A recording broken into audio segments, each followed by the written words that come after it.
किन शब्दों में बयां करूं मैं श्रीमद् भगवद गीता की उपयोगिता को। ये तो बहुत कुछ सिखाती है। श्री कृष्ण जी की वाणी है ना, श्री कृष्ण जी की वाणी है ना, एक शब्द के अनेकों अर्थ समझाती है। नमस्कार। परम सम्माननीय आज के मुख्य अतिथि जी, निरीक्षित विवेकी निर्णायक मंडल एवं समस्त श्रोतागण। मैं साक्षी शर्मा, राजकीय वरिष्ठ माध्यमिक पाठशाला चायल की छात्रा, आप सभी के समक्ष विद्यार्थी जीवन में श्रीमद् भगवद गीता की उपयोगिता पे अपने विचार प्रकट करना चाहती हूँ।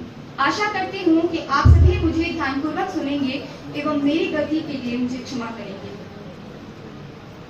द्वापर युग में कुरुक्षेत्र की पावन रणभूमि पे भगवान श्री कृष्ण अर्जुन को जो उपदेश देते हैं, उसकी उपयोगिता केवल अर्जुन के लिए नहीं थी, या वो केवल महाभारत के युद्ध मात्र के लिए उपयोगी नहीं था।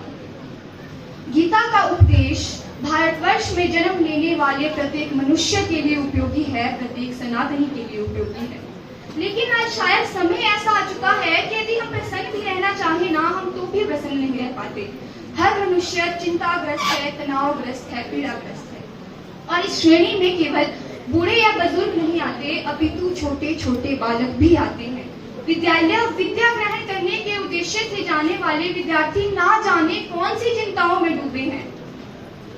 पाठ्यक्रम इतना ज्यादा है, परीक्षा कैसे होगी, परीक्षा सरल होगी या कठिन, कितने अंकों से उत्तीर्ण हो जाऊंगा, क्या पड़ोसी से ज्यादा अच्छा कर पाऊंगा या नहीं। ऐसे ऐसे ना जाने कितने विचार महोदया दिन में सितारे दिखाते हैं।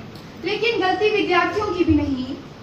प्रतिस्पर्धा इतनी बढ़ चुकी है, दिन प्रतिदिन किसी नई से नई समस्या का सामना करना पड़ता है। लेकिन यदि समस्या है तो समाधान भी तो है ना। बस आवश्यकता है तो घर के उस कोने में बंद पड़े संदूक से श्रीमद् भागवत गीता को बाहर निकालने की, उसे पढ़ने की, उसे समझने की, उसे अपने जीवन में अपनाने की।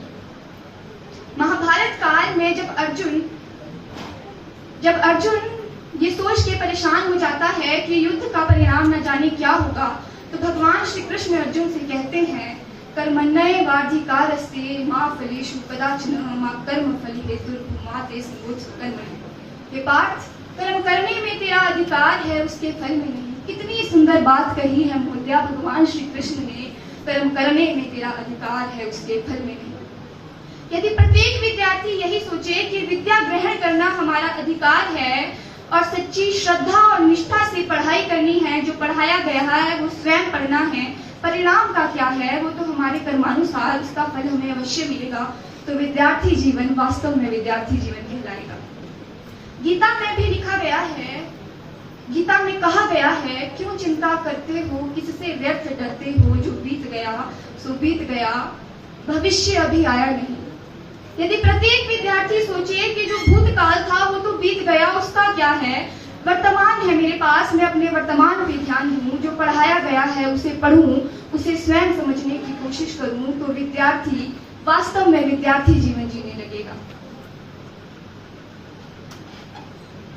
यदि विद्यार्थी अपनी रोजमर्रा की पुस्तकों के साथ श्रीमद् भगवद गीता का अध्ययन करना भी शुरू कर दे, तो विद्यालय की जो पुस्तकें उसे बोझ लगती है, अपनी मित्र लगने लगेगी।